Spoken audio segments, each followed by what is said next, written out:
Birinchi tom Nurlat municipal rayoni hokimiyati bo'lishligi bilan 2013 yilda nashr etilgan edi. Avtor tuzuvchi Ilduz Dindarov ham redaksiya kollegiyasi a'zolari turishligi bilan onda 600 lab yurtdoshimiz turida ma'lumot o'rnashtirildi. Bu ikinchi tom degansiz, ko'pmi kishi kiradisangiz, u birinchi tomdan kim tugil, ko'lami yog'idan da ham onda kira turgan kishilarning darajalari yog'idan da. Anda shuluk Orjindan medallar bilen kişiler biz.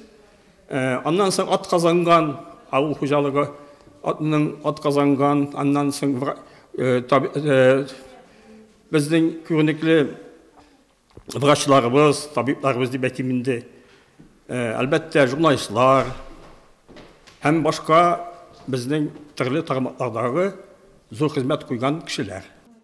At kazangan mexanizatorlar, o'qituvchilar, tuzuvchilar, ona dana medali egalari, rayon boshlig'i o'rinbosari Florina G'umanova yetakchiligida redaksiya совeti a'zolari kitobga kirishak shaxslarning biografik ma'lumotlarini, yo'llagan ism darajalarini borlay.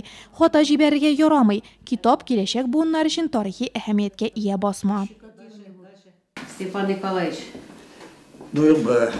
Слесарь. Bugün Mixail Stepanovich aytasidir bu.